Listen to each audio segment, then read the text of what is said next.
Alright, so you probably clicked on this video, saw either the title and or the game, and you re-wondering why the hell I am playing Black Ops 1 from 14 years ago, and I am going to address both of those things in just a quick second. But I honestly just wanted to give some real quick context and kind of a bit of a shout out honestly to a guy called War. Just search it up exactly as it sounds on YouTube. He is a guy similar age to me who just does this exact same thing, who tried it, a couple years ago. It didn't work, very similar to my situation, and he just talks about life. He talks about what is going on with his finances, with his job situation, with dating, a whole bunch of different topics, and I just found it super interesting. His growth has been super cool to watch, and I honestly just wanted to kind of replicate it for myself. I have this old capture card sitting beside my desk as I, just had it here for so damn long, and this is third time's a charm. I tried this in 2013 as a 15-year-old kid. I tried it again in 2015 as a 16, 17-year-old, and that is when I actually got some traction. But long story short, this will be a video for another day. My dad cut off the internet, so I LL address that at some point in the future, but this is really my third time giving it a shot. I've got some actual things to talk about. You are watching just a very simple, flawless, I think I went 40-0 or something like that in Nuketown. That is what,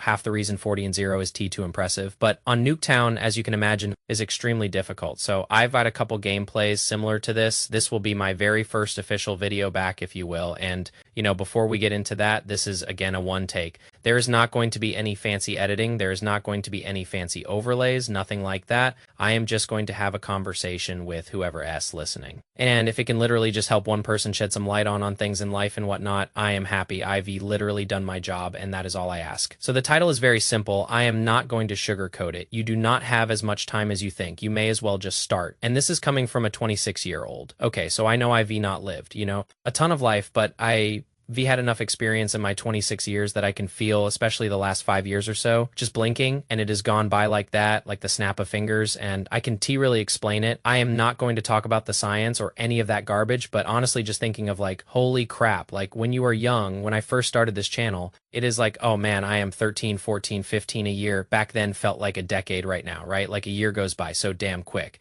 And the thing I wanted to talk about here is just like, whatever the hell it is that you want to start. Half the reason I am starting this is because of this thought process, is like, just do it. You literally don't have as much time as you may think or as people tell you. I know a lot of these gurus and things like that will tell you these things, and that is kind of what this channel is going to be focused about. Just a real quick note, it is going to be 3 things, and hopefully one of these resonates with you. It is going to be business/finance/ just like lifestyle. Number 2, it is going to be about health and fitness and how important that is and how much of a difference that has made in my life. I don't know what is going on here. I think I was playing with a buddy or something and he did that. And the third is just going to be maybe gaming and the impact that has had, but also taking my obsession and putting that into business and my somewhat success in my companies that I now own and run today, my job experience from the past. That is just some things I am going to talk about here. And that is the reason why I wanted to have this very first, chat on this specific video is like, dude, when you are young, you do have a lot of time, right? You do. And that is part of the reason why I wanted to talk about point number 1, which is like, take risks. You have to take risks while you are young because you have so much time. You have an abundance of it and you don't have any main responsibilities. So you may as well go start that business, go travel to the country and live in it for 3 years or whatever the process is, right? Do whatever the hell you want, man, because you are going to eventually have kids. You are going to have a mortgage. You are going to have larger overhead than what you would as a student. I really don't know what is going on in this video. I am sorry. In this gameplay, but you need to stay on track and you need to assess, especially even in your early 20s. Things creep up very, very quickly if you are not smart enough, right? So if there is anything that I can just leave this with, it is you. You need to be forced to take some risk. It is one of the main things that I honestly regret, which is crazy to say. It is like, remember my mid-20s and I've already got regrets. It is like, unfortunately, I just do. It is the standard that I hold myself to. And anyone listening that has resonated with the title of the video, you are probably feeling the same way. Even if it is a little bit, it may not be super extreme, but it is like you should feel kind of pissed off. You should feel frustrated that it is like 5-10.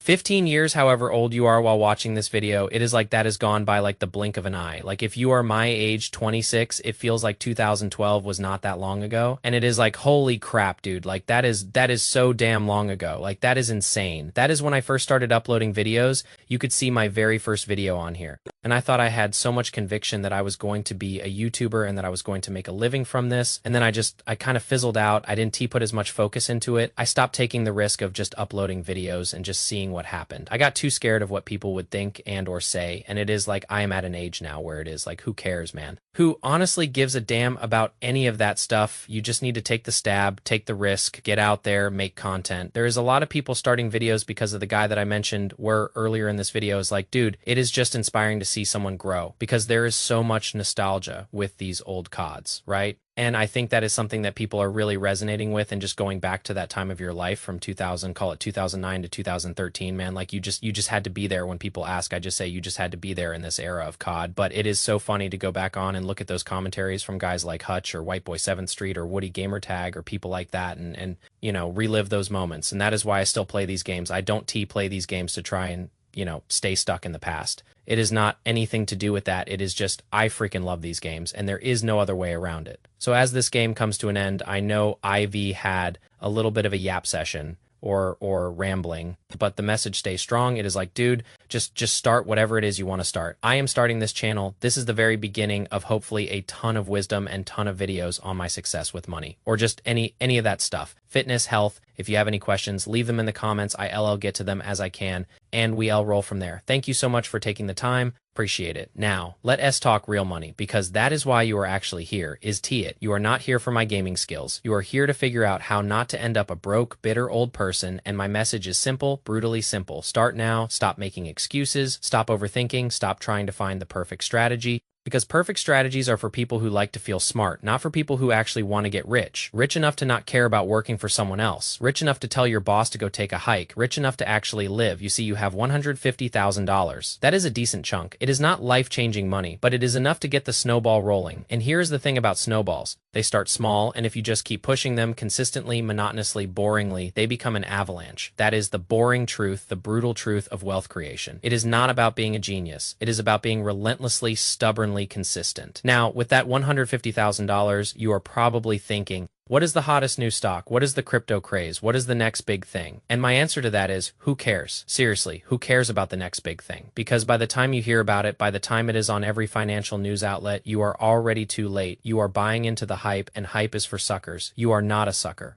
You are here because you are starting to get that uneasy feeling in your gut, that feeling that time is slipping away, that you are not doing enough, and that feeling, that discomfort. That is your greatest asset right now. Use it, don't ignore it, don't numb it with more research, just use it to take action. So what action, you ask? The boring action? The painfully simple action index funds, that is it. That is the secret. If you can even call it a secret to long-term wealth, the SP 500, total market index funds, they re-diversified, they re-low cost, and they consistently over decades outperform almost every active fund manager, almost every self-proclaimed guru, and certainly almost every one of your brilliant stock picks. Because guess what? You are not smarter than the market. I am not smarter than the market. Nobody is consistently smarter than the market. So stop trying to be a hero. Stop trying to pick winners. Just buy the entire damn haystack and let the hay do its job. So with your $150,000, I suggest putting a significant portion into a low-cost, broadly diversified index fund, something like VU or SPY or a total market fund like VTSX. Set it and forget it. That is the lazy part of my philosophy, because true laziness is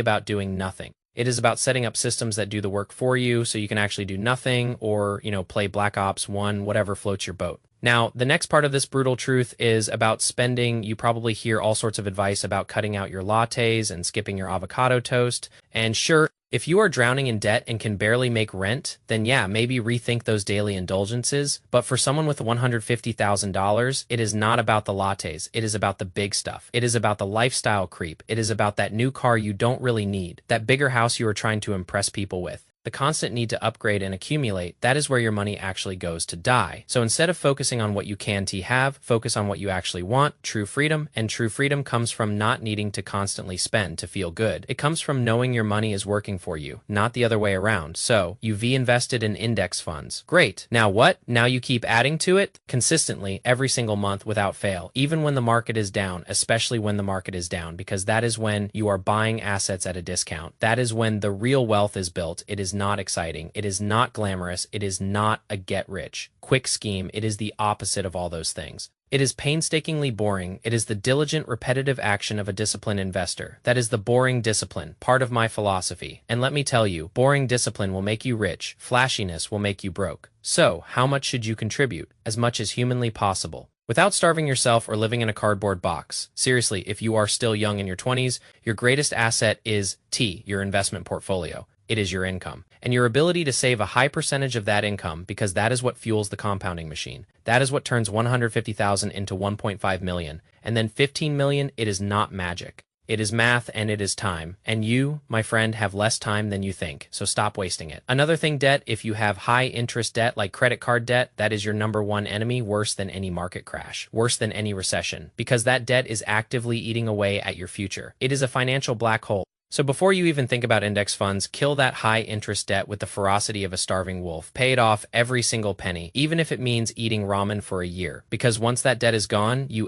feel a lightness, a freedom that no fancy new car could ever give you. And then, and only then, can you truly start building wealth. And what about taking risks? I mentioned that earlier, right? When you are young, you have an abundance of time, and that means you have the ability to recover from mistakes. So while I advocate for boring, disciplined investing with your core wealth, I also say take calculated risks with a smaller portion of your capital. If you have an idea for a business, if you want to try something new, do it, but do it intelligently. Don't bet the farm, don't throw your entire $150,000 into some unproven startup. But take a small percentage, say 5 to 10%, and allocate that to higher risk, higher reward ventures, because that is where the explosive growth can happen. But understand the risks. Understand that you might lose it all and be okay with that, because the experience, the learning, that is invaluable, and if it hits, well then you've accelerated your path to financial freedom. But never ever confuse a speculative gamble with a sound investment strategy. They are not the same. Complexity is a status signal for people who want to feel smart but stay poor. If you can, explain it to a 12-year-old, you are just gambling. Keep it simple, keep it boring, keep it disciplined. That is the mantra, that is the path. So, my final message to you, the 20-something with $150,000 and a rapidly dwindling supply of youthful optimism, is this: stop waiting for permission, stop waiting for the perfect moment, stop waiting for someone to tell you what to do. Just start investing, start saving, start learning, start building, because the only thing you truly regret in life are the chances you didn't take, the actions you didn't pursue, the dreams you let gather dust. So go forth, my friend, and embrace the boring discipline, embrace the mundane consistency, because that and only that is the path to true, undeniable freedom. You are not getting any younger, and the market, it doesn't care about your excuses. It just cares about your money and what you do or don't do with it.